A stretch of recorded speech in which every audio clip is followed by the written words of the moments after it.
Bueno, hola, hola, ¿cómo están? Hola, hola. Aquí estamos nuevamente intentando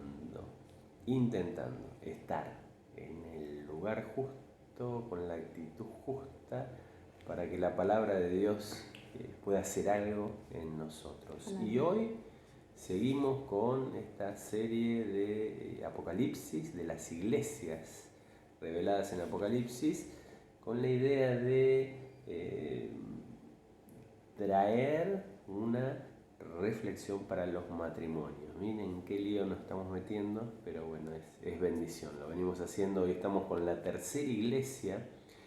Y para empezar se me cruza ese concepto hebreo de oír, ¿no? Lo estábamos hablando con mi esposa, que en el hebreo no está la palabra obedecer, sino que es oír. Dios da por sentado que cuando sus hijos oyen, obedecen. Miren qué alto concepto tiene el Señor de nosotros, porque en realidad a veces o generalmente oímos y nos cuesta obedecer. Y estamos hablando de matrimonios apocalípticos, matrimonios de revelación, y pensando en lo que él dice, ¿por qué él dijo oír? Porque en el Apocalipsis muchas veces dice, el que oyere, ¿no? Y el que oyere, Y el que tiene y el oídos, que tiene oídos que oiga, y no hay una palabra hebreo para obedecer, porque dentro del oír, en el concepto hebreo está el obedecer. Incluso en el concepto que es fe, emuná, es oír y obedecer, así que es muy interesante esto, ¿no? Que no haya una palabra para obedecer, porque para ellos está completamente ligado al oír, así que nosotros estemos así, cuando Dios nos hable, la obediencia sea parte de lo que hagamos, que obedezcamos. de nuestra respuesta. Bueno. Buenísimo. Bueno, tercera iglesia, iglesia de Pérgamo. Hay los estudiosos sostienen dos posturas. La mayoría piensa que el nombre Pérgamo viene de pergamum, que tiene que ver con pergamino, que en esos tiempos se utilizaba la piel de cabra para dejar escrito, y esta ciudad llegó a tener una biblioteca con 200.000 ejemplares, que era un montón para la época, 200.000 ejemplares de pergaminos donde se reflejaba la ilustración de esos tiempos. Otros estudiosos, y son los menos, dicen que esta palabra griega no es pergamum, sino que es pergumum, ¿no? Ahí cambia la A por una U, y dicen que tiene que ver con matrimonio consolidado. Y bueno, cualquiera de las dos nos sirve para la enseñanza, ¿no? Matrimonios, justo apuntamos al matrimonio, que tiene que ver con la unidad, que tiene que ver con el ser uno, ¿no? Y bueno, entramos, me pongo los lentes y entramos a ver lo que dice la palabra de Dios. Antes de leerle la palabra de Dios, les voy a decir que Pérgamo fue considerada la ciudad más importante de Asia en esos momentos, aunque vimos que Esmirna y que Éfeso le peleaban palmo a palmo, pero terminó siendo esta ciudad la capital de Asia del Imperio Romano. Se destacaba porque tenía 5 cultos grandes, algunos dicen 4, pero tenían un culto a Zeus, un culto muy importante, otro templo o altar a Atenea, otro a Dionisio, otro a Esculapio, que es ese famoso, la serpiente, el símbolo de la medicina. Iban de todos los lugares a tratar de recibir salud, sanidad en Pérgamo. Y era el centro de la adoración al emperador. Era un lugar muy idolátrico, en donde no era fácil ser cristiano, pero esta iglesia estaba firme, pero estaba contaminada. Y ahí viene donde el Señor mete el dedo en la llaga. ¿Y cuál habrá sido la reacción de estos hermanos nuestros? ¿Habrán reaccionado para bien, para mal, o no han reaccionado? Bueno, veremos qué es lo que pasa. Lo cierto es que había fieles ahí como nuestro hermano Antipas. Estábamos viendo con mi esposa que Antipas quiere decir contra todos. Él por el Señor estaba contra todos, porque sabía que si Dios estaba con él eran mayoría. Es muy interesante pensar que, bueno, lo que él está diciendo él va a leer ahora, pero Dios le dice que esta iglesia está donde está el trono de Satanás, esta idolatría que había, esta cuestión muy fuerte en lo espiritual, de mucha pelea. Y Antipas, que fue un testigo fiel, fue catalogado en la época como un demonio. Cuando Dios lo llama testigo fiel, la gente le decía que era un demonio, no los que los mataron, ¿no? Lo prendieron fuego.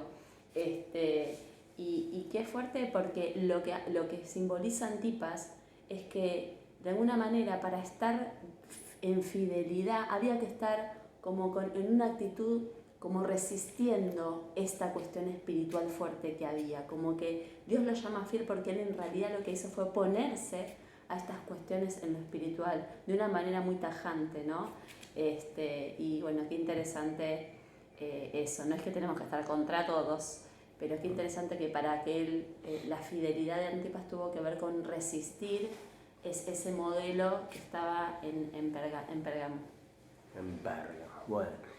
Y leíamos que cuando lo enjuician y lo condenan a muerte, que murió quemado, como dice ella, algunos dicen que en una hoguera, otros dicen que en un becerro, símbolo de uno de los dioses, que lo abrían, lo metían en el medio, como las sangucheras, ¿vieron? Y ahí pusieron fuego, y esa es la forma en que nuestro hermano dio su vida por el Señor, al igual que tantos otros que vimos en la Biblia que fueron fieles y que dejaron su vida. Y a veces a nosotros, ¿cuánto nos cuesta testificar? No digo que nos entreguemos al martirio, pero ¿cuánto nos cuesta morir a lo que van a decir de nosotros? Pero bueno, cuando lo habían juzgado le dijeron: el mundo está contra vos, Antipas. Y Antipas dijo: no, yo estoy contra el mundo. Qué ejemplo, ¿no? Y el Señor lo destaca acá. Pero bueno, volvamos a la palabra.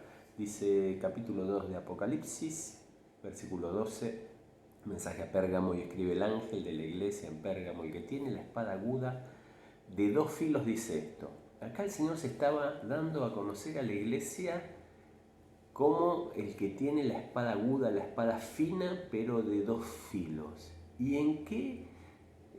¿Con quién se comparaba? Con Roma, que era el imperio que gobernaba, y el símbolo de Roma era la espada. Roma conquistaba a través de la espada, una espada generalmente más cortita, la romana, de lucha cuerpo a cuerpo, y más ancha. La del Señor era larga y de doble filo, ¿no? Y el Señor decía: el que gobierna soy yo.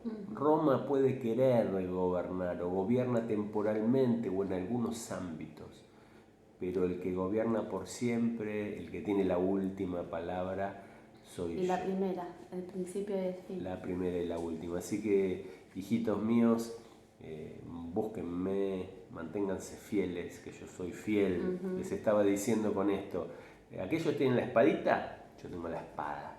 Por más que se vea solo la espadita y mi espada no se vea, confíen en mí. Le dice: yo conozco tus obras y dónde moras, donde está el trono de Satanás.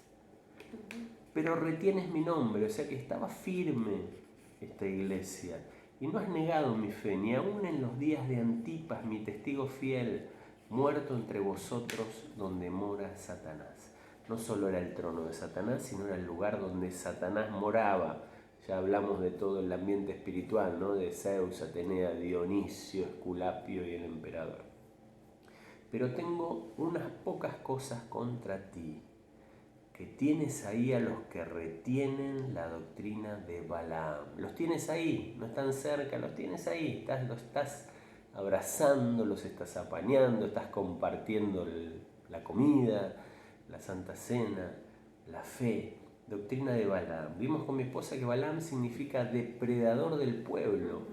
Y algunos lo llaman un profeta mercenario. Miren ustedes, si buscan profecías de Balaam en la Biblia, las van a encontrar. Dios le hablaba, tenía los ojos abiertos, él veía, pero se dejó llevar por la avaricia.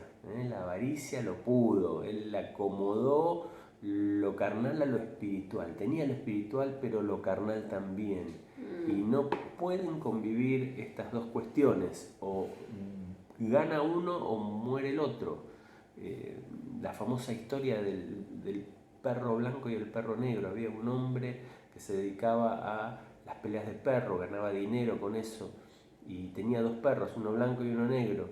Y él sabía cuál iba a ganar y apostaba fuerte y ganaba siempre. Y le preguntaron, ¿cómo sabes cuál va a ganar esta noche? Y él en secreto a uno le dijo, al que yo quiero que gane lo alimento bien en los días previos, y al que quiero que pierda le saco la comida. Entonces él sabía cuál era el que iba a ganar, el que estaba más fuerte. Lo mismo en nuestra vida espiritual. Si querés que venza el espíritu, alimenta el espíritu. Y si querés que gobierne la carne, ya sabes, dale todos los gustos, que la carne va a dominar y va a pisar al espíritu. Bueno, entonces, tengo contra ti que tienes ahí a los que retienen la doctrina de Balaam. ¿Algo más para decir? No. Dice que enseñaba a poner tropiezo entre los hijos de Israel, como no los pudo maldecir, le aconsejó a Balac, que era el que quería maldecir al pueblo, ponelo cerca de las mujeres bonitas de Edom, de las pervertidas mujeres de Edom. Eso va a dar su resultado. Y también les enseñó a comer lo sacrificado a los ídolos, que no estaba permitido, y a cometer fornicación, a dar lugar a la lascivia, ahí los pensamientos ya que no solo son los tuyos, no solo pensás en la palabra de Dios, sino que pensás en esos pensamientos que vienen a través de lo que entra por nuestros ojos o por nuestros deseos carnales, y eso lamentablemente nos lleva al barranco, nos lleva a estar mal nosotros, nuestro matrimonio, nuestras familias. Y no solo tenían eso, que lo tenían ahí a los que retenían la doctrina de Balaam, sino que también tienes a los que retienen la doctrina de los nicolaitas. Hay varios presupuestos de dónde viene ese nombre, pero lo cierto es que nicolaitas tiene que ver con conquistador del pueblo. Algunos dicen que con los que se ponen por encima, al ser Pérgamo también un lugar alto, como los sacerdotes, que nosotros administramos lo espiritual, ustedes quédense tranquilos. Dicen también que tiene que ver con el conquistar al pueblo a través de esa unión que hizo Constantino entre el gobierno, entre el imperio y la religión, que ya no mató más a los mártires, sino que los abrazó, y ya los mártires no eran tan mártires, o sea, no estaban tan dispuestos como Antipas a estar contra todo lo que se ponía a Dios, sino que se fusionó ese espíritu del mundo con la iglesia. Lo mismo que pasó con la maldición de Balaam o con el consejo de Balaam, que los israelitas se fusionaron con los edomitas, y esto mismo pasó en lo espiritual. Ya los fieles no eran tan fieles, ya no había persecución porque abrazaron al imperio, abrazaron sus pecados, sus costumbres, y ellos lo tenían ahí, estaban firmes, pero todas estas enseñanzas erróneas minaban su santa fe. Y el Señor le dice, por tanto, arrepiéntete, acuérdense, metanoia, cambien de mentalidad, cambien de actitud, pues si no vendré a ti pronto y pelearé contra ellas con la espada de mi boca. El que tiene oído, oiga, como dijimos antes, si oís, tenés que obedecer lo que el Espíritu le dice a las iglesias. Y acá el Señor dice, al que venciere, le daré a comer del maná escondido. Maná, ¿se acuerdan del maná? Que era ese alimento que caía en el desierto cuando el pueblo no tenía de dónde alimentarse. Dios enviaba desde el cielo todas las mañanas para que ellos recogiesen y comiesen. No lo podían guardar porque se echaba a perder, pero eso los sustentó. Hay un maná escondido que Dios tiene preparado para aquellos que oyen y obedecen. Ese maná tiene que ver con que le dijo a Moisés que tome de ese maná y lo guarde en el arca, símbolo de Cristo, que estaba guardado en el tabernáculo junto a la ley, las tablas de la ley, junto a la vara de Aarón que reverdeció. Ahí dentro de ese tabernáculo había un maná que permaneció ahí escondido. Y dice el Señor que para los que venciere ese alimento que está dentro del arca, símbolo de lo que está en Cristo, es para nosotros. Y le daré una piedrecita blanca. Acá hay varias historias de las piedrecitas, capaz que mi esposa quiere contar alguna, si no se las cuento yo. Sí, la cuento, dale. Cuéntalas. Bueno, en realidad las piedras blancas tenían varios significados. Bueno, somos piedras vivas también, ¿no? Y Dios se edifica con piedras vivas. Pero en la Biblia, hay historias en realidad de las piedras blancas que en la antigüedad, cuando vos ibas a juicio, si eras culpable te daban una piedra negra, y si eras libre de culpa, si te eximían de la culpa, te daban una piedra blanca. Entonces esto está hablando de que no vamos a ser enjuiciados, que vamos a estar libres, bueno, toda esta situación, ¿no? También dicen que el que terminaba la carrera en los Juegos de Roma, se le daba a los que terminaban la carrera una piedra blanca. ¿Terminaban primeros o que terminaban? No me acuerdo los de eso. vencedores. Puede ser los vencedores. Pero bueno, esto también, ¿no? Que la Biblia habla muchas veces que estamos en la carrera de la fe, de permanecer, de no abandonar. Entonces, bueno, los que terminan esta carrera. Y también hablan de que con esa misma piedra podían entrar al banquete, ¿no? En algunos otros lugares dicen que inclusive en las bodas se repartió la invitación con piedras, que no sabemos si es así o no, pero la más por ahí que todo el mundo dice que es esta que muchas veces se comentaba, es esta del juicio, ¿no?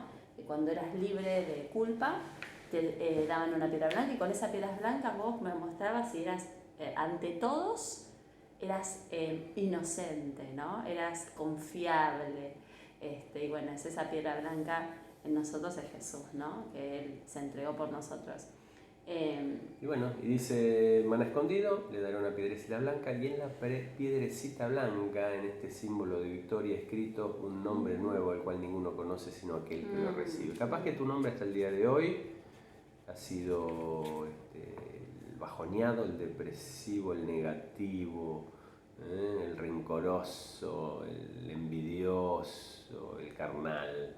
Pero si oímos, obedeciendo, Dios transforma esos nombres en victoriosos, vencedores, completos.